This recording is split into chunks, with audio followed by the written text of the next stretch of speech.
Hi friends, welcome to our channel the Vedic college. और आज हम लोग पढ़ने वाले हैं क्लास 8 हिस्ट्री का चैप्टर नंबर 9 का पार्ट 2। इससे पहले भी मैं एक वीडियो बना चुका हूँ पार्ट 1 में। अगर आपने वो नहीं देखा है तो प्लीज़ आप जा करके प्लेलिस्ट में वो देख लें। ये चैप्टर बहुत ही इंपॉर्टेंट है इंडियन नेशनल मूवमेंट के हिसाब से, है ना। और इस चैप्टर में आप देखो 1870 से लेकर के 1947, मतलब ऑलमोस्ट 50 ईयर्स इंडिया में क्या क्या हुआ। और आप यकीन मानो ये पीरियड ऐसा था जब इंडिया में बहुत ज़्यादा रिवोल्ट्स हुए, छोटे छोटे, छोटे भी नहीं, बहुत बड़े बड़े रिवोल्ट्स हुए, और जिसने कि अंग्रेजों को मजबूर कर दिया इंडिया छोड़ने पे। ठीक है। और इसी दौरान आप जानते हो फर्स्ट वर्ल्ड वार भी हुआ, सेकंड वर्ल्ड वार भी हुआ। तो बहुत ही इंपॉर्टेंट फेज रहा है इंडिया की हिस्ट्री के हिसाब से भी और वर्ल्ड हिस्ट्री के हिसाब से भी। और आप देखो कि वर्ल्ड हिस्ट्री का भी इम्पैक्ट इंडियन नेशनल मूवमेंट तक पड़ा था। ठीक है। नेशनल मूवमेंट का, इंडियन नेशनल मूवमेंट का मतलब यहाँ पे क्या है कि अंग्रेजों के खिलाफ जो हमने लड़ाई लड़ी ना, वो है। ठीक है। और पहली बार इतने बड़े लेवल पे पूरा का पूरा भारत एकजुट होकर के एक कॉमन एनिमी ब्रिटिशर्स के अगेंस्ट हुआ था। ठीक है। अब मैंने पार्ट 1 वाले वीडियो में आपको बताया था कि किस तरीके से नेशनलिज्म का उभरता है इन्हीं की पॉलिसीज के वजह से, है ना। जो इन लोगों ने पॉलिसीज बनाई, जो इंडिया के खिलाफ खिलाफ रहे, कुछ इन्होंने क्या किया कि एजुकेशन बढ़ाया, उससे भी बहुत हेल्प मिली लोगों को समझने में। एक हमारे बीच में पढ़ा लिखा जो क्लास था वो निकल के आया, है ना। फिर आपका इंडस्ट्रीज निकल के आई सामने। इंडस्ट्रीज को बहुत ही ज़्यादा फायदा हुआ आपका फर्स्ट वर्ल्ड वार के टाइम पे। ठीक।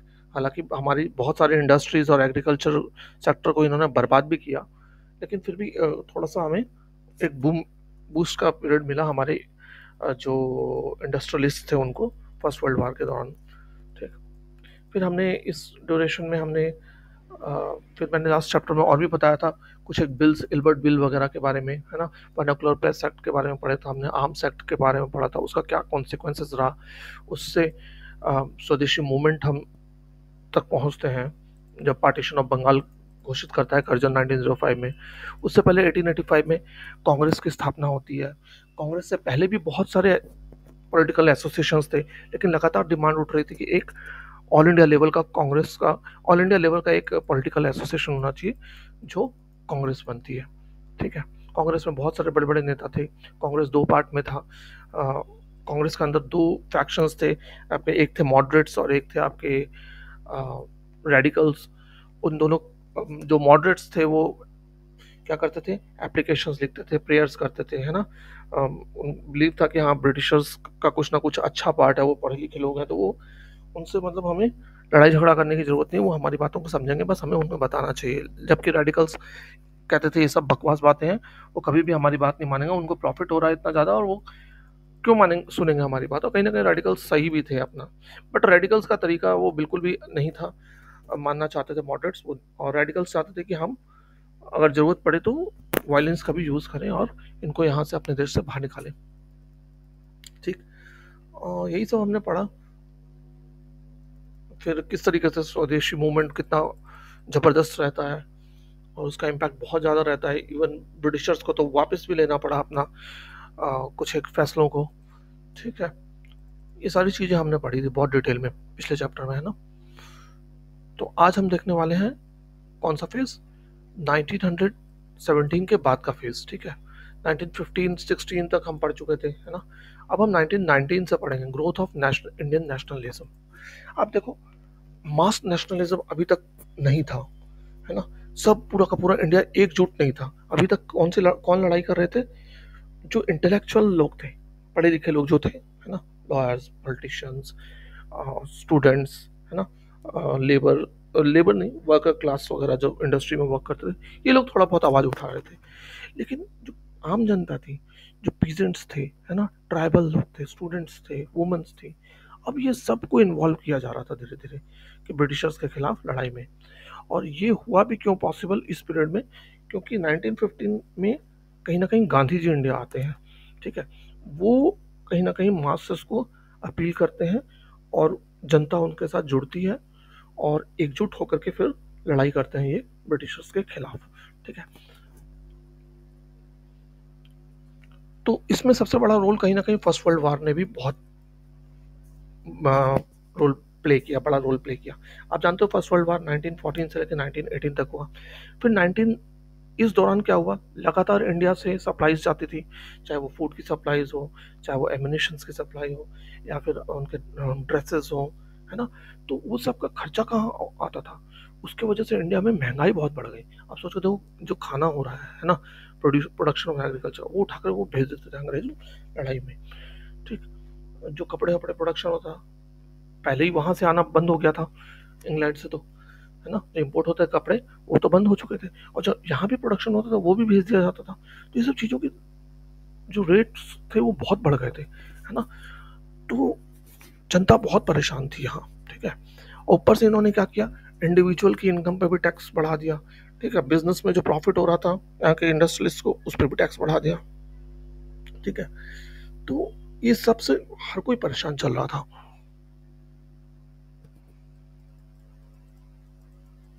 ऊपर से क्या हो रहा था, ब्रिटिशर्स लगातार यहीं से सोल्जर्स को रिक्रूट करते थे और उनको विदेश में ले जाके लड़ाते थे। जो यहाँ से गए सोल्जर्स, है ना, जब वो वापस आए तो उन्होंने बताया कि किस तरीके से ये जो है ना अंग्रेज हमारा सिर्फ यूज कर रहे हैं एशियंस अफ्रीकन लोगों को, और हमारा बहुत बुरी तरीके से एक्सप्लॉयटेशन हो रहा है। और वो लोग भी बढ़ चढ़ करके फिर अपोज करते हैं ब्रिटिशर्स का इंडिया में वापस आने के बाद। ठीक है। फिर आप जानते हो 1917 में कहीं ना कहीं क्या हुआ था, रशिया का रेवोल्यूशन सामने आया था। वो भी बहुत बड़ा इंस्पिरेशन बन के आया लोगों के लिए कि देखो, लोगों ने आम जनता ने वहाँ, पीजेंट और वर्कर लोगों ने मिल करके जो राजा था उसको सत्ता से हटा फेंका। तो ये भी एक अपने आप में इंस्पिरेशन था, है ना। Advent of Mahatma Gandhi. आप जानते हो महात्मा गांधी तब तक कहाँ थे, 1915 से पहले अफ्रीका गए हुए थे। वो वहाँ पे भी, अफ्रीका में भी उन्होंने बहुत लड़ाई लड़ी इंडियंस के लिए और माइनॉरिटीज़ के लिए, है ना, अंग्रेजों से। और वहाँ पे उनका बहुत नाम हुआ था। तो वो 46 ईयर की एज में इंडिया वापस आते हैं साउथ अफ्रीका से। और वो माने हुए, तब जब वो इंडिया आए थे तब भी वो माने हुए एक पर्सनालिटी थे, उनको हर कोई पहचानता था। ठीक है। और हर कोई जानता था लगभग लगभग, क्योंकि वो वहाँ रहकर भी वो हर किसी से मिले हुए थे, हर बड़े लोगों से, हर आम जनता से, सबसे मिले हुए थे वो। चाहे वो हिंदू हो, मुस्लिम हो, पारसी हो, क्रिश्चियन हो, गुजराती हो, तमिल हो, नॉर्थ इंडियन हो, साउथ इंडियन हो, कोई भी हो, हर कोई लगभग लगभग गांधी जी को पहचानता था बड़े अच्छे से। ठीक। जब गांधी जी इंडिया आए तो उन्होंने अपना पहला साल तो इंडिया में सिर्फ ट्रैवल करने में बिताया। उन्होंने देखा कि लोगों को क्या परेशानी है, लोगों से मिले वो जाकर के, है ना, पूरे इंडिया उन्होंने ट्रैवल किया। फिर उन्होंने अपना सबसे पहला जो अपना मूवमेंट था वो कहाँ से चला, चंपारण से, बिहार से, है ना, नील की खेती वगैरह के खिलाफ जाके उन्होंने चंपारण का सत्याग्रह किया। ठीक। फिर खेड़ा आए गुजरात में, अहमदाबाद भी उन्होंने आए वापस, मिल वर्कर्स वगैरह का था। ठीक है। और यहाँ अहमदाबाद में मिल वर्कर्स और खेड़ा में किसानों का, तो यहाँ भी उन्होंने सत्याग्रह किया। यहाँ भी उनको वो मिली, सफलता मिली। चंपारण में भी सफलता मिली थी उनको। ठीक है। जब वो गुजरात आते हैं तो वहाँ उनको वल्लभ भाई पटेल मिलते हैं। जब वो बिहार गए थे तो उनको राजेंद्र प्रसाद वहाँ मिलते हैं, वो लोग भी उनसे जुड़ते हैं। ठीक है। अहमदाबाद में मिल्स वर्कर के स्ट्राइक को उन्होंने लीड किया था 1918 में। ठीक है। अब हम पढ़ेंगे 1990 से 1922 के बीच में कौन कौन से बड़े बड़े इवेंट्स हुए। सबसे पहले हुआ 1919 में रॉलेट सत्याग्रह। देखो, ब्रिटिशर्स ने एक रॉलेट एक्ट करके पास किया। रॉलेट एक्ट में क्या था कि उन्होंने पुलिस को यह राइट दिया कि वो किसी को भी अरेस्ट कर सकते हैं 2 साल के लिए, और बिना ट्रायल के वो उनको अरेस्ट कर सकते हैं। ठीक है। और उनका ट्रायल भी नहीं होगा। तो ये बहुत ही बुरा कानून था। मान लो आपको अरेस्ट कर लिया जाए, फिर आपको कोर्ट में भी ना पेश किया जाए, तो कितना बुरा कानून है ना। No trial. तो इस एक्ट को गांधी जी वगैरह ने क्या बोला था, ब्लैक लॉ बोला था, है ना, काला अंधा कानून बोला था, काला कानून बोला था। सबने बहुत अपोज हुआ इसका, पूरे हर जगह इसके खिलाफ धरना प्रदर्शन चालू हो गया। ठीक है। ब्रिटिशर्स ने इसके खिलाफ में जब धरना प्रदर्शन के खिलाफ हो रहा था, रॉल एक्ट के खिलाफ, तो ब्रिटिशर्स ने क्या किया कि कहीं ना कहीं धारा 144 लगा दी कि कोई भी बाहर नहीं निकलेगा, ऐसे करके कि प्रदर्शन नहीं करो। लेकिन लोग कर रहे थे प्रदर्शन। ठीक।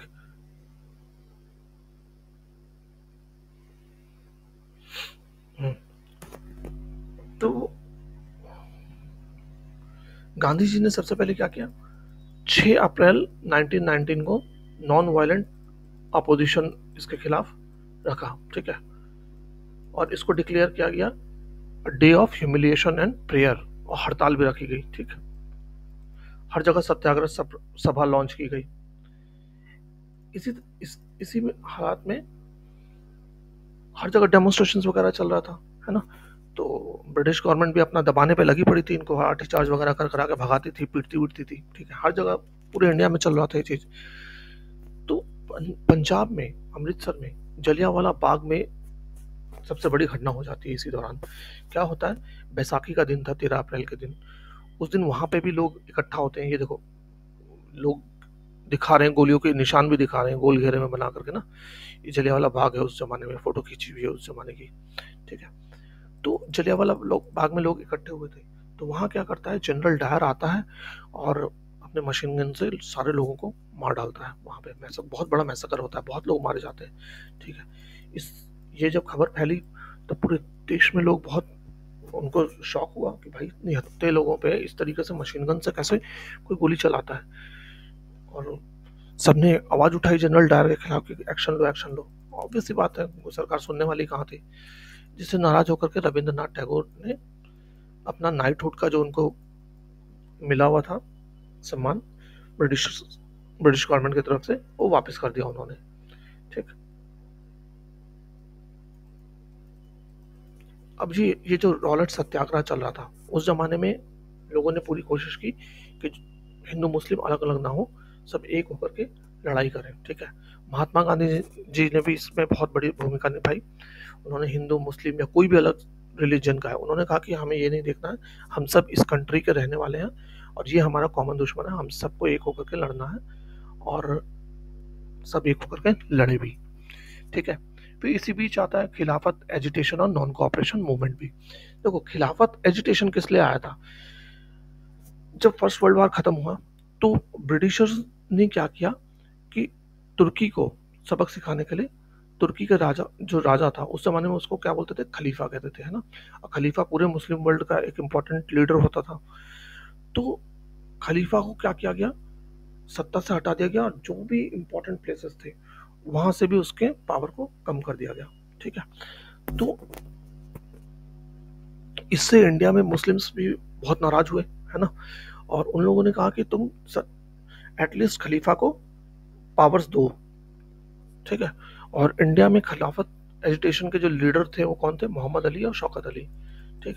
उन्होंने, और इसी बीच क्या था, गांधी जी ने भी नॉन कोऑपरेशन मूवमेंट लॉन्च कर दिया था। क्यों, इसके खिलाफ, जलियांवाला बाग के खिलाफ, है ना, कि क्योंकि जनरल डायर वगैरह किसी को सजा मिल नहीं रही थी, अंग्रेज झुक नहीं रहे थे, रॉलेट एक्ट भी वापस नहीं ले रहे थे, तो इन लोगों ने नॉन कोऑपरेशन मूवमेंट लॉन्च किया, ठीक है, गांधी जी ने। और दूसरी तरफ मुस्लिम लोगों ने खिलाफत मूवमेंट चला रखा था, तो इन दोनों को मर्ज कर दिया गया, ठीक है। गांधी जी भी मिले इनसे, मोहम्मद अली शौकत अली से, ये दोनों मूवमेंट को मर्ज कर दिया गया, और अब डिमांड करने लग गए। डिमांड किस चीज़ की होने लगी, पंजाब, अब जलियांवाला मासकर गलत हुआ उसके खिलाफ खिलाफत मूवमेंट, और साथ में स्वराज की डिमांड होने लग गई, ठीक है, खूब ज़्यादा। अब आप मान लो अब देखो 1921 1922 में, 1920-21 में खूब भयंकर तरीके से नॉन कोऑपरेशन मूवमेंट हुआ। इस दौरान लोगों ने खूब बॉयकॉट किया, ठीक है। लोगों ने, जो बड़े बड़े, जो स्कूल जाते थे लोग स्कूल छोड़ दिया, कॉलेजेस जाते थे कॉलेजेस छोड़ दिया, जो बड़े बड़े वकील थे, है ना, जैसे मोतीलाल नेहरू जी, सीआर दास जी, राजगोपालाचारी जी, आसफ अली जी, इन लोगों ने वकालत छोड़ दी, ठीक है। लेजिस्लेचर का बॉयकॉट कर दिया गया, ठीक। जिन जिन को टाइटल्स दे रखे थे, है ना, ब्रिटिशर्स ने, जैसे नाइटहुड टाइटल दिया हुआ था आपका किसको, आपका रविंद्रनाथ टैगोर को, उन्होंने वापस कर दिया। इस तरीके से और भी कई लोगों ने वापस कर दिया टाइटल्स अपने, ठीक। साथ में जो वही पुराना स्वदेशी वाला, कहीं ना कहीं स्वदेशी का एक बार फिर से रिवाइवल टाइप में हुआ था। जो पुराने जो विदेशी कपड़े थे उनको जलाया जाने लग गया, ठीक है। अब जो पुराने कपड़ों को ही जला रहे हैं तो नए कपड़े कहाँ से लेंगे विदेशियों के, और भी नहीं लेंगे, है ना। तो जबरदस्त फॉल देखने को मिलता है 1920-1922 के बीच में फॉरेन कपड़ों के इंपोर्ट का। ठीक है, ये जो रिवोल्ट हुआ ये पूरे इंडिया में रिवोल्ट हुआ कहीं ना कहीं। ठीक है, पूरे बहुत बड़े पार्ट पे लोगों ने भी इसमें बढ़ चढ़ के भाग लिया। ठीक है, ज्यादातर जगह तो लोग नॉन वायलेंट ही थे, लेकिन कई जगह पे लोग वायलेंस पे भी उतर आए, है ना, मारपीट पे उतर आए भयानक तरीके से। और हालांकि गांधी जी ने नॉन कोऑपरेशन मूवमेंट दिया था, उनका एक लिमिटेड विजन था कि यही यही चीजें करनी है ना, लेकिन लोगों ने उसको क्या किया, अपनी लोकल प्रॉब्लम से कनेक्ट करके देखा कि हाँ हमारी ये प्रॉब्लम्स है, हमें इससे छुटकारा पाना है, तो उस हिसाब से वो बिहेव करने लग गए। जैसे खेड़ा गुजरात में पाटीदार पीजेंट जो थे, उन्होंने नॉन वायलेंट कैंपेन चलाया, है ना, against highland revenue demand of the Britishers. ठीक, आंध्रा में और तमिलनाडु के इंटीरियर में जो लिक्वर की शॉप्स थी उनको लूट लिया गया, जला दिया गया। ठीक है, गुंटूर आंध्र प्रदेश में क्या हुआ, ट्राइबल और जो गांव के गरीब किसान थे उन लोगों ने क्या किया, फॉरेस्ट सत्याग्रह चलाया। उसमें उन्होंने क्या किया कि अपने जो कैटल्स थे उनको फॉरेस्ट में छोड़ दिया चरने के लिए, बिना फीस दिए हुए अंग्रेजों को। ठीक है,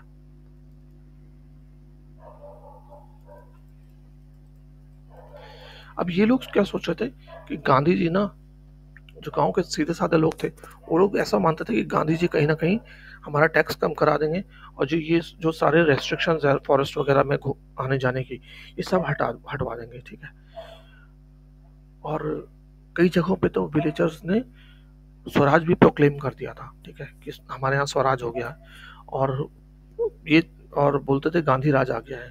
ठीक, उसी तरीके से सिंध में, पाकिस्तान में, जो आज की डेट में पाकिस्तान है सिंध, तब तो इंडिया में होता था, है ना, मुस्लिम ट्रेडर और पीजेंट्स ने भी बढ़ चढ़ के भाग लिया खिलाफत में। ठीक है, बंगाल में भी मुस्लिम पॉपुलेशन काफ़ी थी और हिंदू पॉपुलेशन भी थी, तो बंगाल में खिलाफत नॉन कोऑपरेशन दोनों का लोगों ने खूब बढ़ चढ़ कर हिस्सा लिया। ठीक, पंजाब में क्या हो रहा था कि अकाली मूवमेंट चल रहा था।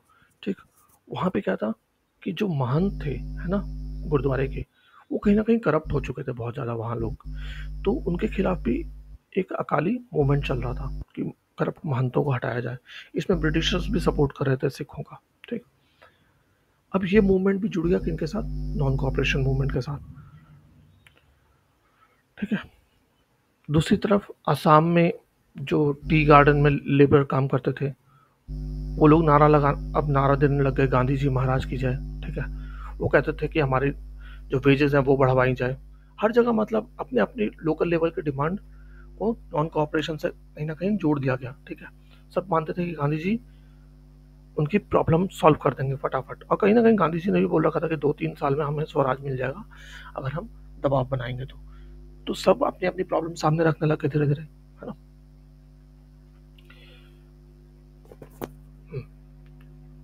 पीपल्स महात्मा महात्मा अब गांधी जी क्या थे, लोगों के बीच बहुत ज़्यादा पॉपुलर थे और लोग भी बहुत ज़्यादा उनको मानते थे, उनके, क्योंकि वो अफ्रीका में भी बहुत कुछ करके आ चुके थे और लोग उनकी कहानियां सुनते थे। तो इसी तरीके से जब वो इंडिया में उन्होंने ये लॉन्च किया नॉन कोऑपरेशन मूवमेंट वगैरह, तो लोगों को उम्मीद बनती कि हाँ भी वो तो एक तरीके से उनको मसीहा मानने लग गए। ठीक है, जो उनको उनकी मिजरीज और पॉवर्टी से उबार सकेगा। ठीक है, गांधी जी का मानना था कि हमें क्लास कॉन्फ्लिक्ट में नहीं लड़ना चाहिए। ठीक है, हम सब एक हैं और हमारा कॉमन एनिमी है, हमें आपस में नहीं लड़ना है। ठीक, अब पीजेंट्स उस चीज़ को ऐसा देखने लग गए कि गांधी जी हमें जमींदार से बचाएंगे, एग्रीकल्चर लेबर्स को लैंड प्रोवाइड कराएंगे। ठीक है, तो अपनी जो भी वो चीज़ें अचीव करते थे, है ना, अपने लेवल पे जो अचीव कर लेते थे, उसमें वो क्या करते थे, उसमें भी वो कहते थे गांधी जी की वजह से हुआ, गांधी जी ने करवाया। जैसे कि यूपी में, ठीक है, यूपी में इलीगल एविक्शन जो था टेनेंट्स का, वो कहीं ना कहीं वापस ले लिया गवर्नमेंट ने वो चीज़ों को, है ना। इतना ज़्यादा प्रदर्शन हुआ पीजेंट्स का, तो इसका श्रेय भी वो लोग गांधी जी को ही देते थे। ठीक, चलो, हैपनिंग्स ऑफ 1922 से लेकर 2029 तक। जैसा कि पहले मैंने बताया आपको कि कहीं ना कहीं अ, लोग वायलेंस भी हो जाते थे, है ना, वायलेंट भी बिहेव करते थे। गांधी जी हमेशा नॉन वायलेंस कहते थे, लेकिन कभी कभी लोग वायलेंटली भी बिहेव करते थे। ऐसे ऐसा ही एक चीज हुई चौरी चौरा में, है ना, यूपी में। वहां पे क्या हुआ कि लोग अपना प्रदर्शन कर रहे थे शांतिपूर्वक, लेकिन पुलिस ने क्या कर दिया, फायर कर दिया, वहां पे लाठीचार्ज कर दिया, फायर कर दिया उन पे, जिसमें कुछ लोगों की जान चली गई। लोग भड़क गए। लोगों ने क्या किया, उठा करके जिस पुलिस चौकी में वो लोग थे, लोग, जो पुलिस वाले 22 पुलिस वाले थे चौकी में, ठीक है, और लोगों ने उस चौकी को ही आग लगा दिया और 22 लोग मर गए। ठीक, सॉरी। ये हुआ कब, फरवरी 1922 में हुआ। जब ये बात पता चली गांधी जी को, तो गांधी जी ने क्या किया, वापस ले लिया अपना नॉन कोऑपरेशन मूवमेंट, और उन्होंने कहा कि लोग अभी तैयार नहीं है और इस तरीके का वायलेंस मैं बिल्कुल भी बर्दाश्त नहीं करूंगा। गांधी जी का कहना यह था कि उसके पीछे दलील ये भी था कि गांधी जी कहते, अगर आप पीसफुली डेमोन्स्ट्रेट कर रहे हो तो गवर्नमेंट के पास कोई अधिकार नहीं है आपके खिलाफ चार्ज करने का, आपको दबाने का। लेकिन जब आप वायलेंट हो जाते हो तो फिर क्या होता है, गवर्नमेंट के पास तो दुनिया भर की पावर है, उनके पास तो मिलिट्री है, पुलिस है ना, आर्म्स एंड एमुनेशंस है, आम जनता नहीं लड़ सकती उनके साथ। तो उनको आप एक्सक्यूज दे देते हो वायलेंस करके कि वो आपके खिलाफ वो सारा पावर यूज करें। ठीक है, तो इसलिए गांधी जी कहते थे कि नॉन वायलेंट रहो। तो गांधी जी ने वापस ले लिया नॉन कोऑपरेशन मूवमेंट। अब जब नॉन कोऑपरेशन मूवमेंट वापस लिया तो इसके कुछ लोग खिलाफ भी थे, जैसे आपके नेहरू जी भी इसके खिलाफ थे, और आपके सुभाष चंद्र बोस जी भी इसके खिलाफ थे। वो भी चाहते थे कि ये कंटिन्यू रहे, बहुत सारे लोग चाहते थे कि ये कंटिन्यू रहे, लेकिन गांधी जी माने नहीं। उन्होंने कहा नहीं, अभी हम तैयार नहीं है और हमें लोगों को तैयार करना पड़ेगा, कंस्ट्रक्टिव वर्क करना पड़ेगा, लोगों को समझाना पड़ेगा।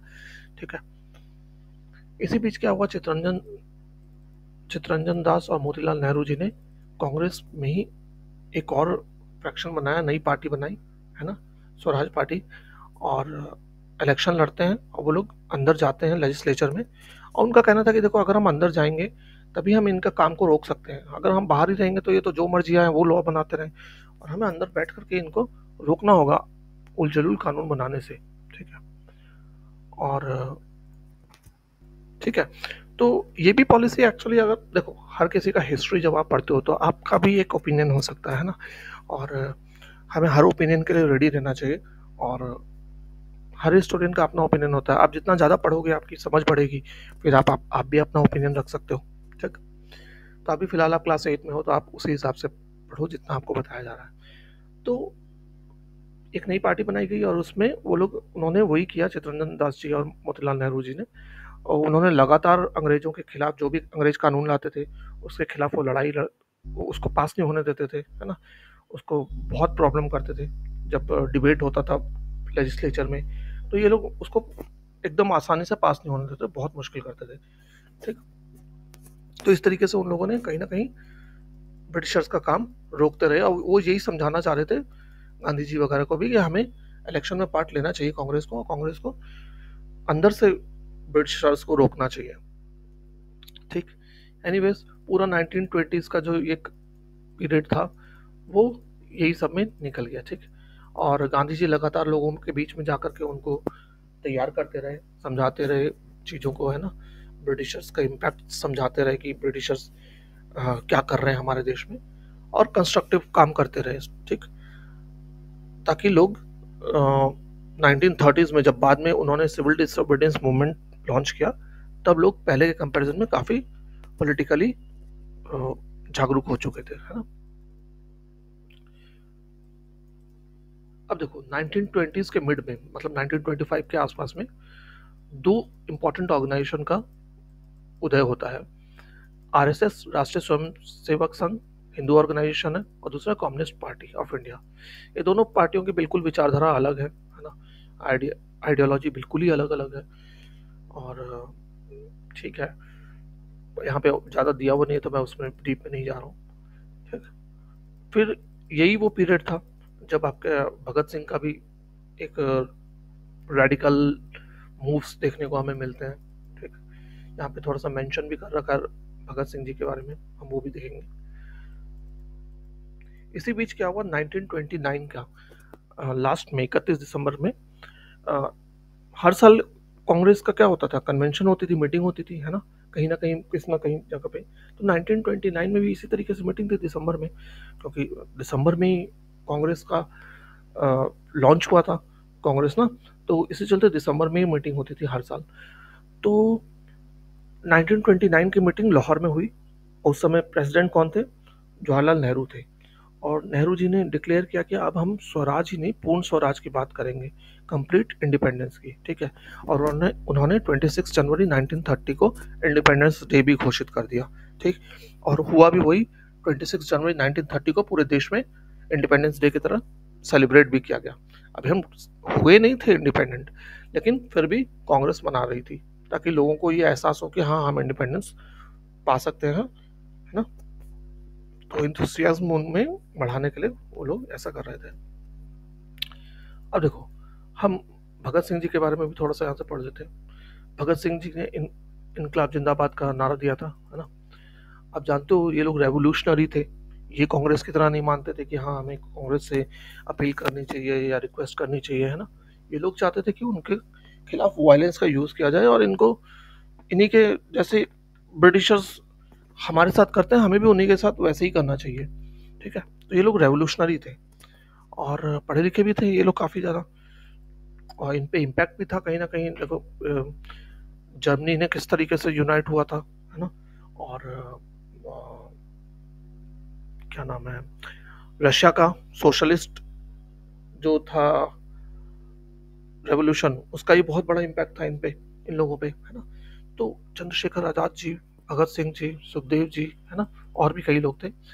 ये लोग मिल करके इन लोगों ने ऑर्गेनाइजेशन बनाई थी, ठीक है।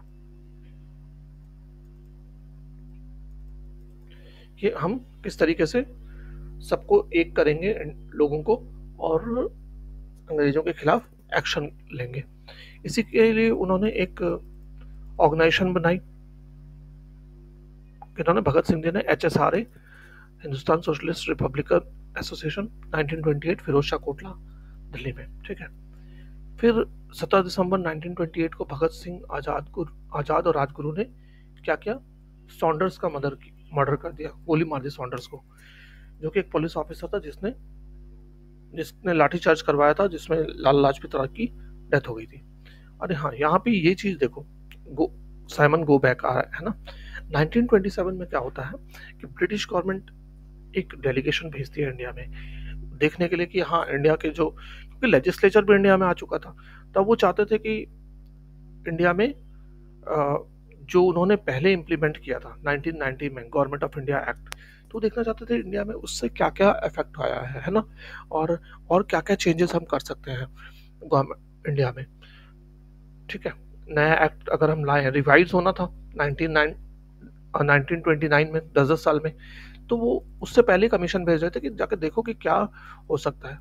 अब इस कमीशन की सबसे बड़ा ड्रॉबैक ये था, ये हमेशा बहुत सारे कॉम्पिटेटिव एग्जाम्स में पूछा जा चुका है, कि इतना विरोध क्यों हुआ इंडिया में साइमन कमीशन का। वो इसलिए हुआ क्योंकि इस कमीशन में कोई भी इंडियन नहीं था, ठीक है, सब के सब ब्रिटिशर्स थे, ठीक। इनमें से एक तो आपका फ्यूचर का गवर्नर जनरल भी होने वाला था, ठीक है। वो आप बताना क्या नाम है उसका, अगर आप नहीं बता पाओगे तो फिर मैं आपको अगली वीडियो में बताऊंगा। तो इस चलते उसका प्रदर्शन हो रहा था, क्योंकि उसमें कोई भी इंडियन डेलीगेशन नहीं था। तो आप, जब ये लोग प्रदर्शन कर रहे थे इस तरीके से ना, साइमन गो बैक, अमेरिका, वो सॉरी, मुंबई में, है ना, कलकत्ता में, हर जगह उसका, दिल्ली में, हर जगह उसका विरोध हुआ। तो उसी दौरान क्या हुआ कि उस एक प्रदर्शन में लाला लाजपत राय लीड कर रहे थे प्रदर्शन को, तो सॉन्डर्स जो पुलिस ऑफिसर था उसने लाठीचार्ज करवा दी, और वो एक पुलिस वाले ने लाठी इतनी जोर से मारी लाला लाजपत राय जी के सर पे कि उनकी डेथ हो जाती है। तो उसी का बदला लेने के लिए इन्होंने उसको गोली मारी थी, भगत सिंह, आजाद, चंद्रशेखर आजाद और राजगुरु ने, ठीक है।